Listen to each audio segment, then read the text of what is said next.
My badge still worked when I came in that morning, last time it would, though I didn't know that yet.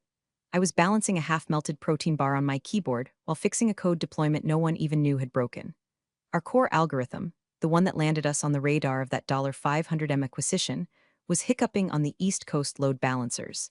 And if I hadn't caught it, Derek would have blamed cloud latency in tomorrow's stand-up, like he always does when he doesn't understand something, which is most days. Meanwhile, I was 7 tabs deep in a debugging session, Slack pinging like a Vegas slot machine, when an intern, God bless his soul, came by with an iced latte I didn't order. Said Derek sent it. Said it was a thank you for all your help during the due diligence sprint. I nearly laughed so hard I snorted. The thank you came with a post-it note stuck to the plastic cup. Keep crushing it. Remember, no need to join the buyer call today. Confidential stuff. Smiling face with sunglasses, that's when I knew. See, the algorithm they were selling as our proprietary optimization engine wasn't ours. It was mine. Mine from back when I lived in a roach motel with a whiteboard and insomnia for roommates.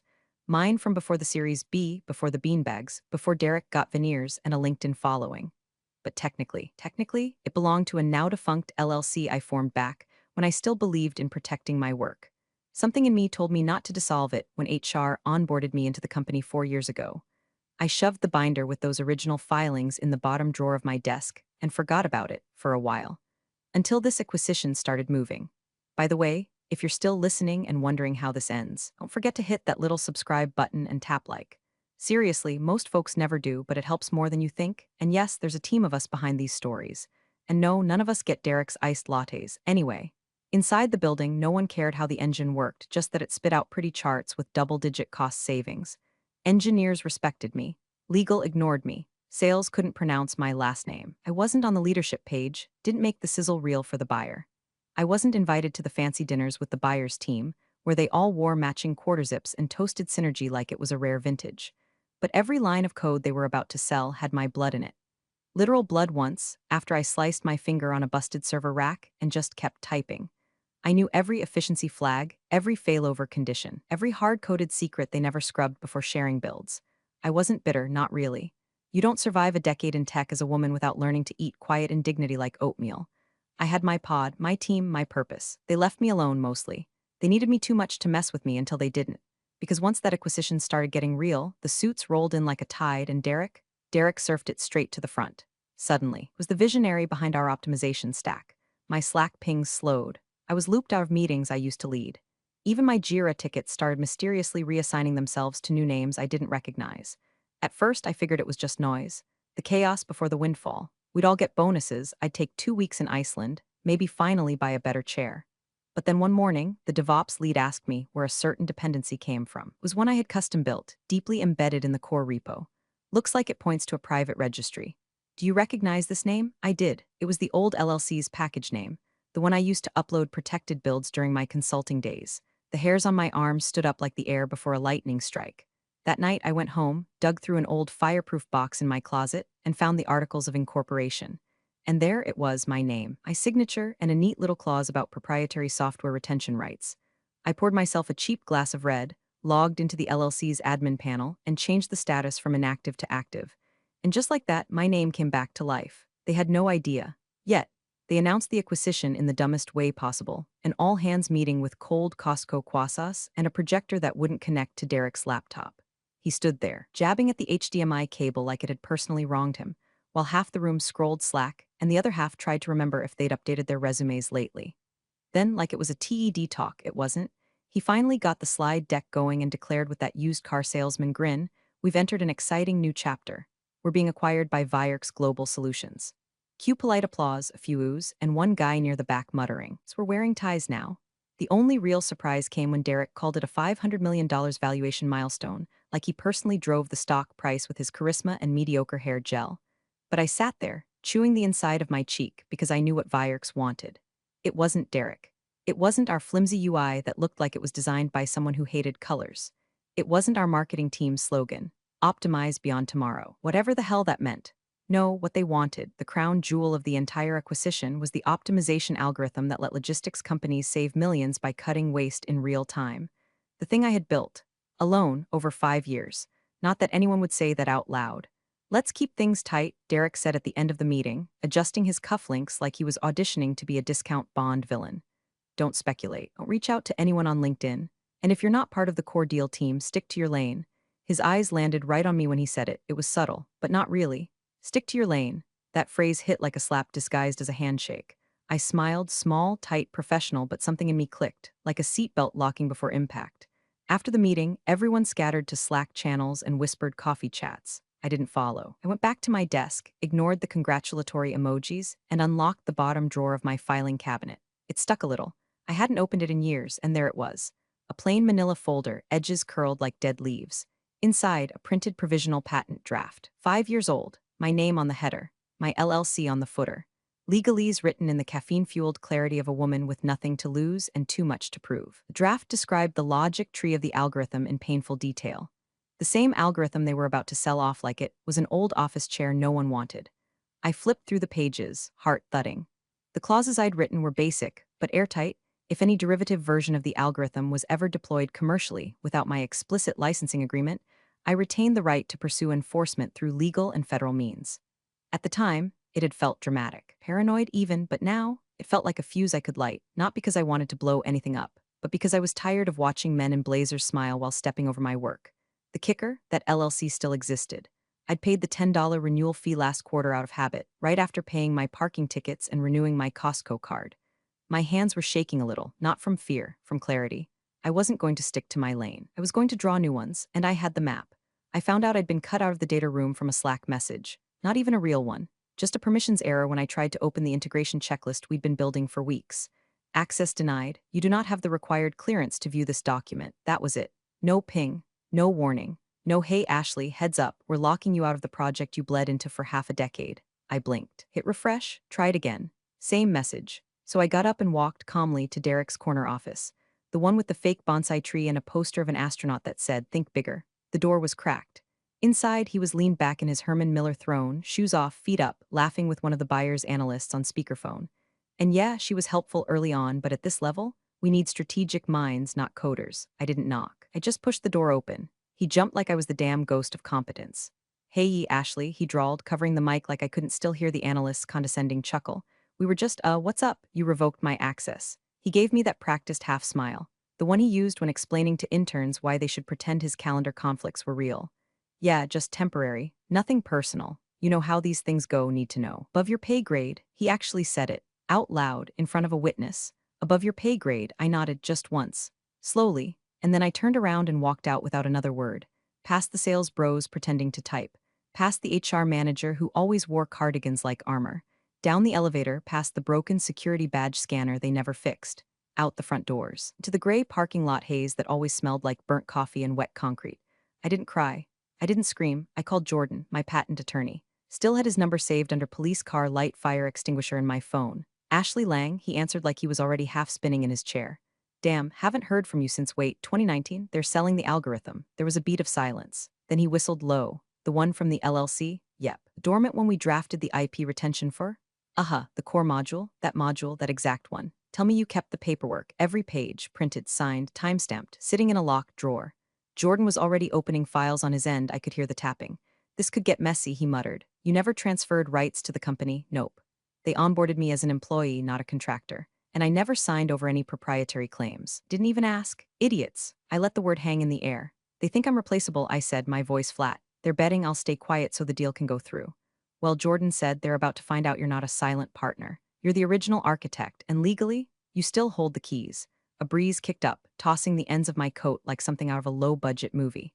The cold anger that had been simmering in my chest settled into something sharper, like the click of a safety being taken off. "They cut me out," I said, "so I'm cutting back in." Jordan chuckled. "Let's dust off the dragon then. You still have the LLC's login, just reset the password this morning. You want to send a formal licensing notice, or do we wait till they're sweating ink?" I glanced back at the building. Floor-ceiling windows, obnoxious startup decals. Derek's silhouette pacing with a coffee in hand like he invented caffeine. "We wait," I said. "They won't see it coming." Jordan's voice was calm, crisp. "Then I'll prep the filing." I hung up, slid my phone into my back pocket, and walked to my car. The sun was finally breaking through the clouds, throwing long shadows across the asphalt. And for the first time in weeks, I smiled. The next morning, I brewed a pot of coffee strong enough to melt anxiety and dumped the entire drawer of old paperwork onto my kitchen table. It looked like a tornado made of invoices. Tax forms and dead highlighters had hit it. Somewhere beneath that pile was my leverage. I worked methodically, old-school detective style, because if I was going to challenge a multimillion-dollar merger, I couldn't afford a single gap. I found everything: the incorporation certificate for my LLC, the provisional patent draft with a notary stamp, the git commit logs showing my personal signature on the earliest algorithm branches, even an email thread between me and a former CTO thanking me for independently prototyping the module before integration. That line alone was gold. A single sentence that proved authorship before the company even existed in its current form. I organized everything into a neat binder labeled root access. Felt poetic. Then I reached out to Jordan again. He looped in a junior associate from his firm. Her name was Tasha. 28, sharp, with the kind of quiet fire that reminded me of myself 10 years ago. When I met her in the cafe across from the courthouse, she already had a legal pad covered in notes. I read the draft filings, she said, eyes bright. You built this thing solo before employment under a separate entity, and the company never required a formal IP transfer? Nope. Derek thought NDAs were good enough. She blinked. That's not how law works. I sipped my coffee. Derek doesn't do law, he does vibes. Tasha grinned. Then let's ruin his vibe. While she reviewed the paperwork, I went back to the office, not inside, just to the cafe across the street. I liked watching how people moved when they thought they were untouchable. Through the glass lobby, I could see Derek leading the board through some overproduced slide deck. He gestured too much, his jaw moving like a politician's, eyes scanning the room for approval. Few of the junior execs laughed too loud. The engineers didn't. I spotted my old teammate Nolan leaving the meeting early. He looked pissed. I texted him one word, coffee. 10 minutes later, he slid into the chair opposite me, still in his hoodie, dark circles under his eyes. He's presenting your slides, he said before I even asked. Word for word. And get this, he renamed the module from A-Lang Optimizer to D-Rex Engine. I nearly choked on my drink. D-Rex, like the dinosaur? Yeah, Nolan said flatly, big, dumb, and loud. For a second, we both just sat there, laughing quietly. It wasn't the happy kind. It was the exhausted kind, the kind that happens right before a storm hits. Then his face turned serious. Look, Ash, you didn't hear this from me, but the buyer's tech rep asked about repo access. Derek said it's all centralized now, but I checked the logs. You're still listed as the original owner. I frowned. You mean he hasn't revoked my keys? Either he doesn't know how, or he doesn't realize you still have superuser credentials. I sat back, letting that sink in. My code, my access, my LLC, every piece still linked to me in invisible ways. Nolan lowered his voice. I tried to tell him. I said, hey, you know she still holds the original repo keys, right? He waved me off, said, it's fine, I'm the admin now. I could picture it. The dismissive hand flick. Smug grin. He thought power came from titles. He never understood that real power sits quietly in permissions. Thanks, I said, and don't worry. I'm not going nuclear. He nodded, trusting me, though he probably shouldn't have. Later that afternoon, I met Tasha again at the firm. She'd already pulled the LLC's reinstatement records from the state database. It's active, she said, sliding a printout across the desk. Filed under your name, reactivated 3 weeks ago. That's your company, Ashley. And according to the filings, your LLC retains exclusive ownership and licensing rights to any derivative optimization engines, language you wrote yourself. Brilliant. Back then, I thought I was overprotective. Back then, you were smart. We worked in silence for a while. She drafted the initial licensing demand, but I told her not to send it yet. Timing mattered. I wanted the knife to twist exactly when it would cut deepest, right before signing. As I packed up, Tasha said, can I ask something? Shoot. Why not just let them buy it out? You get a payout, no bad blood. I smiled faintly, because this isn't about bad blood. It's about remembering who bled for the work. That night I went home, lit a candle, and read through every email, every log, every timestamp again, not for revenge, for precision. By midnight, I had the entire chain mapped out, dates, dependencies, digital fingerprints. I didn't need to shout or post or leak anything. All I had to do was wait, and let the paper trail speak louder than I ever could. It hit me around 2 a.m., sitting on my couch in sweatpants with the licensing demand draft open on my laptop and a bowl of cereal turning to paste beside me. The cursor blinked at the bottom of the screen like it was daring me to sign. Just a few clicks, a name, a time stamp. That's all it would take to toss a wrench into a $500 million machine. And for the first time since this whole thing started, I hesitated, not out of fear. I've lived off expired ramen and coded with one hand while icing tendinitis on the other. I've been broke, overlooked, and ghosted by recruiters who wanted culture fit instead of competence. No, this wasn't fear. This was the whisper of guilt, curling around the edges of my focus like fog. What if this tanks the deal? What happens to the rest of the team? Am I just being petty? I closed the laptop and stared at nothing. The room was quiet except for the hum of my ancient fridge and the occasional creak of the heating pipes, like the bones of the building were groaning under the weight of my indecision. Then the memory came, 2 years ago, 11:43 p.m. I was in the office alone again, hoodie on, hair in a messy bun, staring at a wall of error logs that made less sense the longer I looked. I had a half-eaten protein bar wedged between pages of handwritten equations, and my eyes felt like sandpaper. I remember glancing at the glass door and seeing Derek's reflection as he walked by outside. Suit jacket off, tie loose. Laughing with some guy in loafers I didn't recognize. I later found out they were at some industry mixer. Translation: overpriced cocktails and empty promises. That night, I stayed until 3 a.m. That night, I found the fix that would eventually become the backbone of our logistics optimizer. That night, Derek posted a selfie with the caption, "Networking with visionaries, clinking glasses hash founder's life he wasn't in the trenches." He never was. And now he was standing in front of boards and buyers with slick hair and a script he stole from my notebooks, pretending he'd led the innovation team like he didn't once ask me if Python could be compiled into PowerPoint. No, this wasn't petty, this wasn't sabotage. This was reclamation. I reopened the laptop. The licensing draft stared back, patient as ever. I reviewed every line again. The clause Jordan and Tasha had added at my request. This licensing requirement does not prevent commercial acquisition or integration, provided original authorship is acknowledged and compensation negotiated. It wasn't a kill shot, it was leverage, a line in the sand, a polite legal throat clear that said, "You forgot something." I clicked to sign. The digital signature slid into place like a puzzle piece clicking home, and with that I crossed the line. I wasn't hiding in the background anymore. I wasn't asking to be remembered in a footnote. I wasn't shrinking so Derek could feel taller. The documents were saved, time-stamped, encrypted, and queued for delivery. I leaned back and exhaled, not the jittery kind of breath that comes from risk, but the kind you take when you finally stand up straighter after carrying something too long, a kind of peace I hadn't felt in years. I wasn't trying to destroy anything. I was just making sure the record finally had my name on it. Let the company live, let the deal go through. But let no one walk away thinking, Derek built the thing that kept them all afloat. He polished the hood ornament. I built the engine. And now, they'd have to pay for both. Derek was practically vibrating with smug when the press call went live. I watched from my apartment, laptop balanced on a pillow, sipping burnt coffee, as he fake laughed through softball questions from industry reporters who'd clearly just copy-pasted the company press kit into their articles. "Our proprietary optimization engine," he said, emphasizing the word "our" like he hadn't first heard it from someone explaining what an algorithm even was, "is a revolutionary leap in supply chain intelligence." I muted the audio and stared at his frozen face mid-gesture. He looked like a stock photo of a man pretending to have a thought. 24 hours to signing. That morning, Tasha had filed the licensing demand package with the Secretary of State, and Kersey copies went straight to the buyer's legal team. Everything clean, language polite, tone professional. But beneath the legalese, the message was simple. You can't buy what you don't have the right to use. They'd received it 36 minutes into Derek's media blitz. 38 minutes in, a lawyer on the buyer's team flagged the email. 42 minutes in, someone in their contract division went digging through their due diligence archive. At the 50-minute mark, a single-line email left the buyer's legal server and landed in Derek's inbox. Subject: Urgent IP Inquiry Body. Please explain this patent filing by Miss Lang. No emojis, no signatures, just that. And somewhere, far away in a boardroom dressed like a bank vault, the energy shifted. Derek didn't know it yet, of course. At that moment, he was too busy taking a staged phone call for LinkedIn content while standing next to our logo like he just solved world hunger. But behind the scenes, the air had thinned. The first time I knew it was working came from Nolan. Just a simple ping on Slack. "Nolan, did you do something?" Legal is losing their minds and Derek's locked himself in his office. Me, define something. "Nolan, you filed something, didn't you?" Me, just reclaiming what's mine. "Nolan, holy hell." I closed Slack and let the stillness settle in. My hands were clammy, not from doubt, just from the weight of it. A 10-year battle fought silently, all boiling down to this precise moment, the iceberg finally surfacing, and God help me, it felt good.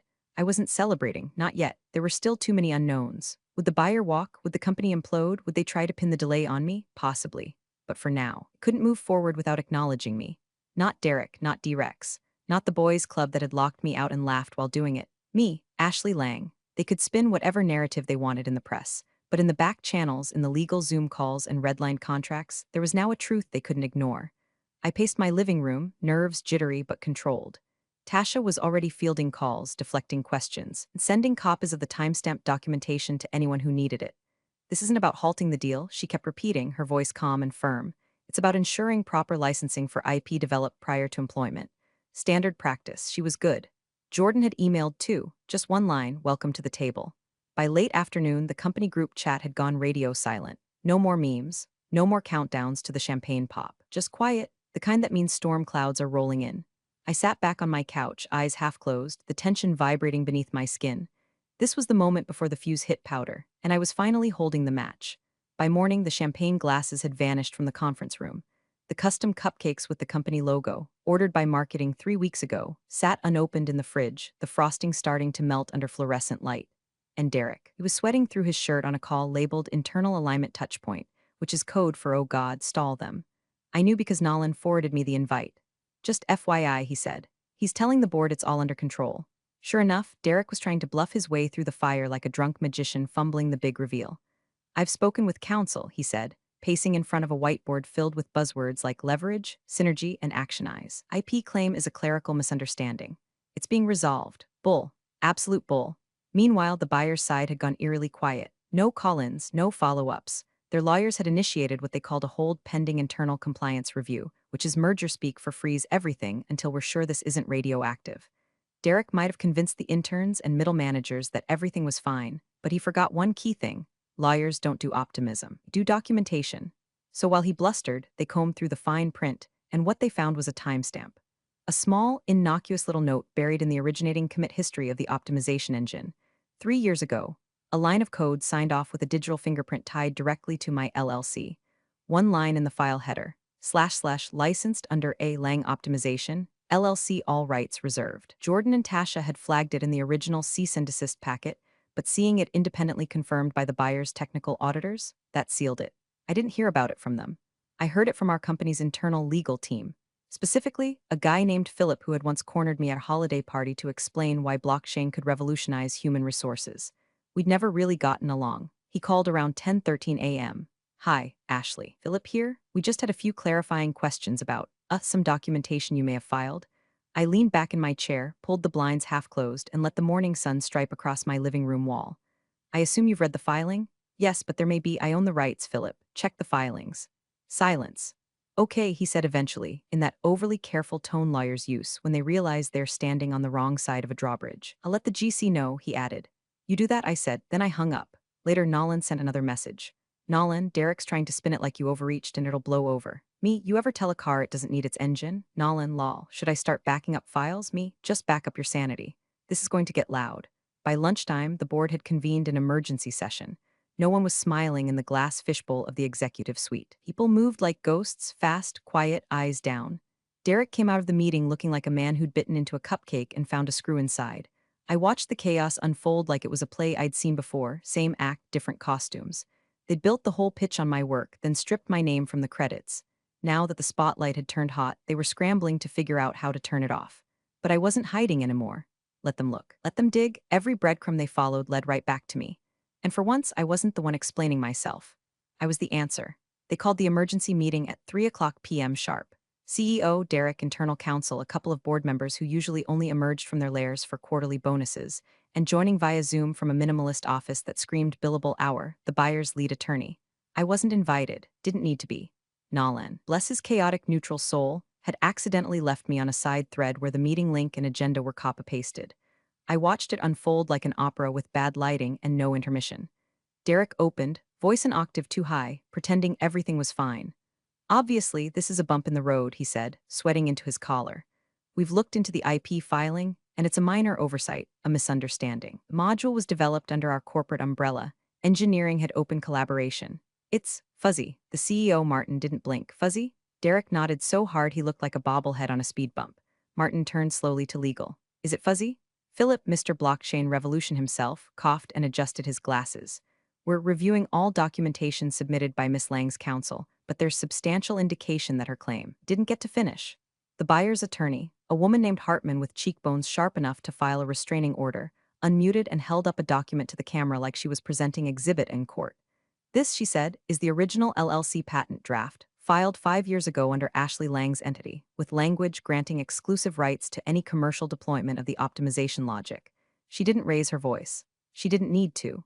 Her name, she continued, flipping pages, appears on every version of the source code we received. Every git commit, every dependency note. This wasn't an employee contribution. This was a foundational product that was never transferred. You cannot sell what you don't own. The room went silent, and then Derek, in true Derek fashion, threw engineering under the bus. "Well," he stammered, "that's the problem with open dev environments, things get muddy. You know, shared logins, collaborative pushes. Engineering should have clarified who touched what." Martin's eyes narrowed. "You're saying this is Nolan's fault?" I'm saying our team lacks structure. But this isn't about blame, it's about moving forward." Hartman raised a single brow. Unless this is resolved immediately, our legal team advises against signing. And just like that, the air went flat. They were 19 hours away from signing a $500 million deal, and the buyer just threatened to walk over me. I didn't know it, but I was on the other side of the wall, sitting cross-legged on my living room rug, watching Derek deflate like a beach ball with a slow leak. Let him squirm. Let Martin sweat through his tie. I wasn't angry, not anymore. I was clinical. Cold, the same way you run tests on a failing script, identify the bug, document the failure, push the fix. In this case, the bug was Derek, and the fix, recognition, ownership, payment. It could keep the cupcakes. I wanted credit, and the check.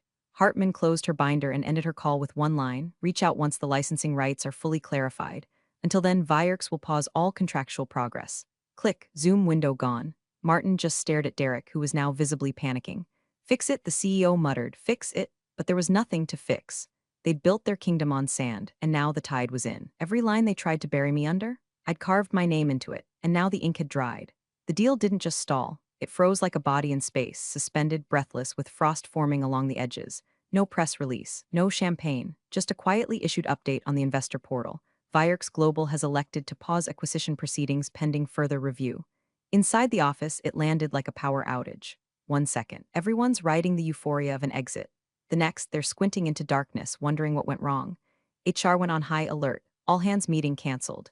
Rumors spun faster than the espresso machine. Some said the buyer found fraud. Others blamed supply chain exposure. Only a few knew the truth. Only a few knew it had a name. Mine. By noon, Derek's calendar had vanished from the shared server. A sterile line from HR popped up in company Slack. Derek Collins is stepping away from his role pending internal investigation. Stepping away, like it was his idea. Like he wasn't practically dragged out of his Herman Miller chair by a board that suddenly realized their visionary forgot to check who actually owned the product they were selling. The CEO, Martin, looked like a man halfway through a root canal without anesthetic. During an emergency legal review, he sat slumped in his chair, knuckles white against the edge of the table, as Philip dry swallowed his pride and confirmed, without ambiguity, that the licensing rights to the optimization engine were held in full by Ashley Lang under her reactivated LLC. There was no workaround, no loophole, no friendly handshake or NDA that could erase that digital paper trail. And just like that, the empire they'd tried to sell off without me collapsed, not into rubble, but into reality. That night, after the dust settled, after I'd microwaved my sad little dinner and half-watched a documentary I didn't care about, my phone buzzed. Unknown number, no emojis, no preamble, just a single line: would you be open to discussing direct licensing with you? It was from Hartman, Vierks' lead attorney. I stared at it for a second, then I smiled, small, tired, but real. No one else was copied, no CCs, no Derek, no Philip, no Martin, just me. The algorithm wasn't dead. The deal wasn't dead. They just had to go through the actual owner this time. I grabbed my laptop bag, the same one I'd used for years, frayed at the corners, patched once with duct tape after a TSA mishap. Slid my charger in, checked the folder one last time. I didn't need to rehearse. The documents spoke for themselves. As I stepped out of my apartment, the streetlight flickered overhead like it wasn't sure whether to buzz or go black. The air was crisp, quiet. For the first time in weeks, the weight pressing against my ribs was gone. This wasn't revenge. It wasn't vindication. It was something cleaner, something quieter. Ownership, control. A return to what should have been mine all along.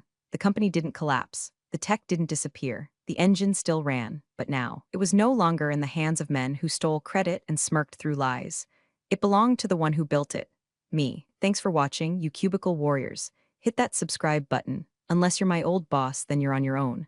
Revenge of the coffee pot strikes again.